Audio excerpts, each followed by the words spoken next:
Hi, my name is Melissa Ziobron, and I'm the state representative for the 34th District, which has East Hampton, East Haddam, and a part of Colchester. And we're here today for a small mental health roundtable to bring information and answer some questions that our constituents might have about how to access mental health in their community. But one of the displays, it was a photo, and it was, large and blown up, and it had a picture of a woman on it, and the caption was, "I had a heart attack last year and everyone sent me flowers and wanted to take me out to dinner, and I was just diagnosed with bipolar and nobody has called me." Right. And it really kind of struck a chord with me that, again, that is a disease. So I hope that, the discussion here today can help some of the folks at home and realize the services that they can get and that there's support there.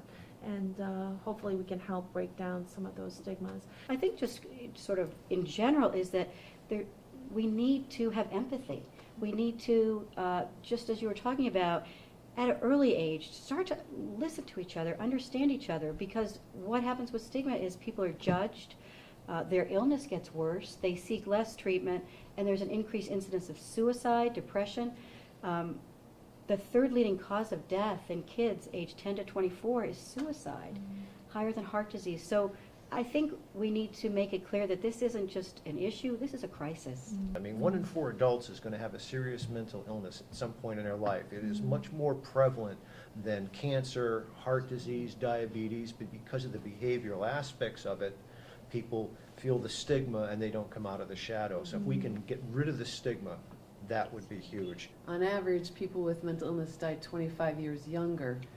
Weight gain is a huge thing for psychiatric medication. So, someone who they're dealing with having been diagnosed, and then all of a sudden they're dealing with gaining 60 pounds, not 20 pounds, not 40, but these huge weight gains that all of a sudden then that changes how you feel about yourself. So, So it is that whole it's kind of that whole picture that I think. Definitely. Yeah. Well, it's important for folks to know that recovery is possible. I mean, it's not that many years ago where it used to be that if someone was diagnosed with a serious mental illness, that was like the end of the world for them. Their life was over as they knew it. And that's really not the case anymore. Recovery is very, very possible for a lot of people, even with serious mental illnesses. In my own family's case, one of my family members had bipolar disorder, and he was very sick for a very long time.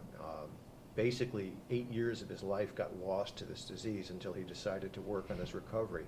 But once he did, his life has basically picked up where it left off, and he's living what is, for all intents and purposes, a normal life. He's working, he's sober. He bought his own condominium with his own money a few years ago. He's going to get married soon. And just living a wonderful life. But for 8 years, it was every parent's worst nightmare, between hospitalizations and incarceration, homelessness, and multiple suicide attempts. It was awful.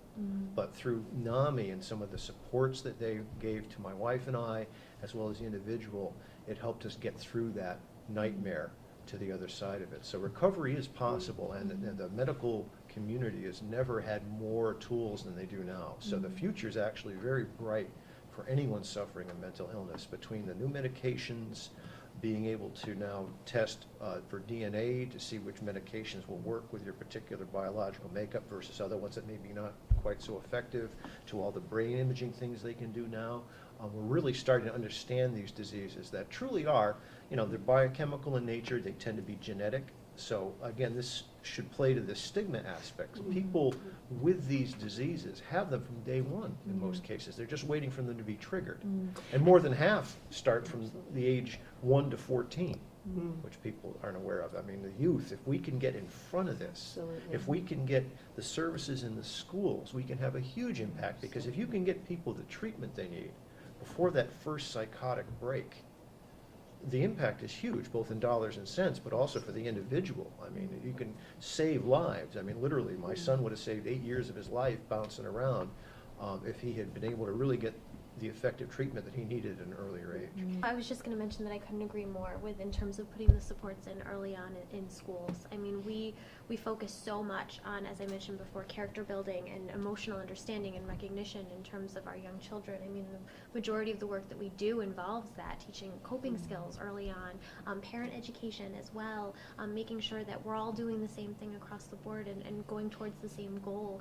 It's such an important interconnection between the school and the family, outside agencies as well, working together and all kind of going forth towards the same goal, all being on the same page.